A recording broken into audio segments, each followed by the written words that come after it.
Hello, welcome to Lemon Studios, where we talk anything and everything entertainment. I'm of course Lemon himself, Zeke Limon, and this is Crash Who Wants Snuggles.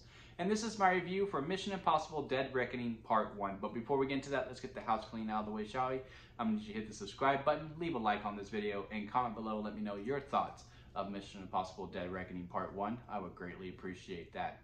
And going to have to be completely upfront with y'all, I've only seen the first Mission Impossible movie. So, if you're wanting a review that, really compares the whole entire franchise and where this ranks within all of them and how it compares to certain action scenes of the previous, I'm not the guy. I'm not.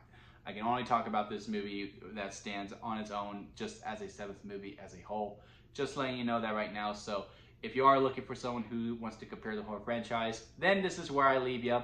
Hopefully you subscribe because I was so honest. But I do understand. Now, if you're still here, let's get into the review.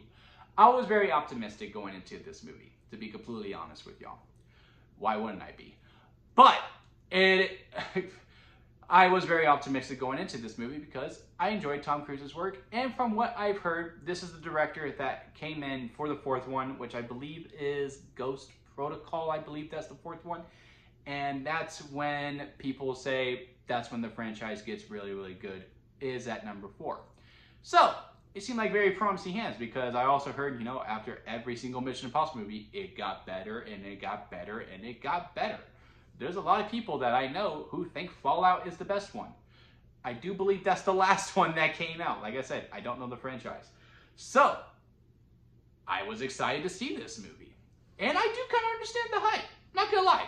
This movie right here not only makes me want to go back and watch the other movies, but it also makes me really excited for part 2 because this is a part 1 at the end of the day. But what makes this movie so different from the others, especially the other 2 that came out this year, is, it's more like the Spider-Verse route where, you could tell there is a lot left on the floor. There is a lot left on the cutting room floor that still needs to be talked about. But there is still a resolution to this movie. There is still a journey, there are still arcs that have been completed and where to go, and we know where we're heading for the next one. Unlike Fast X that legit just ended from out of nowhere and it just felt completely incomplete. As this movie does feel incomplete, there was still a resolution where you're like, okay, I can wait a year because I still feel like there was something stupid. And it's also really good that, they were upfront about it. Hey, this is a part 1. Now we're talking about the ending. Let's talk about the performances in this movie. I mean, the cast is absolutely stellar. From what I understand, Rebecca Ferguson, Tom Cruise,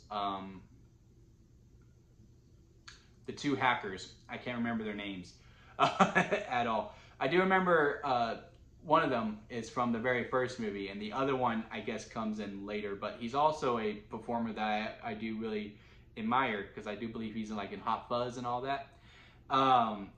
Very, very good from the core people who are in from the previous movies. And then the new lady who's introduced, I can't remember her name. She plays Captain Carter in Multiverse of Madness, or, Peggy Carter in the MCU, which I always hate using previous characters' names.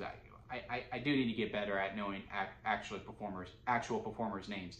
But yeah, she's a new addition into this movie, and she's absolutely great. She fit in like a glove. I would have thought she was in the other movies if things were turned, if the script was tweaked a little bit. Her and Tom Cruise have great chemistry. Now, I will say this about her character: there's a trope that I just see with these kind of spy movies and these adventure type movies, where she's new and she's a little distrusting, she's crafty, she's a criminal and all of these things. So therefore she's always trying to run, even though it's very clear, look, Ethan is your best point of contact to stay with. Why do you continue to run away from him? Stay with him, listen to him, and let him be.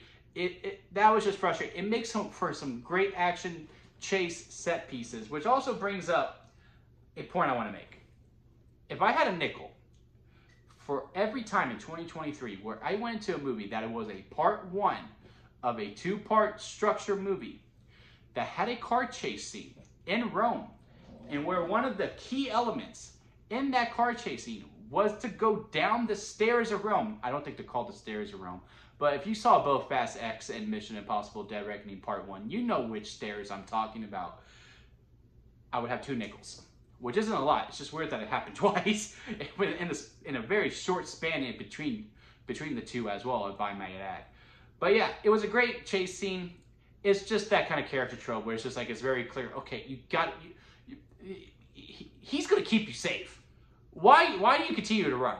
It's the same problem I had in Indiana Jones with Phoebe Waller's character as well. Like, she just kept running from Indy. But anyway, we're not here to talk about Indy, we're talking about Mission Impossible. So yeah, that trope kind of bugged me, and it also had a slow start. But once they get to the airport, the movie really picks up, and it does not lose speed whatsoever at that point. Just takes a minute for it to get going, for me personally. But yeah, all the things that I like. The performances, absolutely stellar. Once it gets to the airport, because there is a slow start at the beginning, it really keeps that tempo going, and is very, very good. And within the ending, there is an actual threat. Within the ending, there's an actual conclusions, and you can still tell there is a threat, which I really do like the antagonist in this movie as well, which is an AI that can really pinpoint your actual move. Like, it actually really felt like a mission that was impossible, because again, I'm probably harping it on too much at this point. I've only seen the first one, and you know, you go 7 movies in, I'm kind of like, I don't know. The mission seemed kind of possible if they could keep on going, but hey, this one actually really felt like the mission was impossible, because like this AI was able to craft different things within it. Now, there is a scene in there where there is a dilemma between 2 characters, where one's gonna make it and one's not. And if you saw the trailers, you know who makes it. So I would highly suggest that you try to not watch any of the trailers if you haven't. But for someone like me, you know, who goes to the movies every weekend and sees trailers every weekend, and this trailer pops up a lot on those weekends, the stakes were gone. Like, I felt nothing, even though it was another good chase scene. So yeah, I do recommend this movie. I do highly recommend it. Again, I do want to go back and watch the others, and I am very excited and anticipated to see part 2 within this movie to come out next year, if it comes out next year at this point, with, you know, all the strikes that are happening. But yeah, comment below, let me know your thoughts of Mission Impossible Dead Reckoning Part 1. Let's have a discussion down there. Like this video if you do enjoy this review, and subscribe, because that would really put a smile on my face. And then put a smile on Crash's face too. Come on, say hi, buddy. Say hi. Don't you want to make him smile? Don't you want to make him? Okay, okay. All right. And until next time, guys, I'll see you here at Lemon Studios.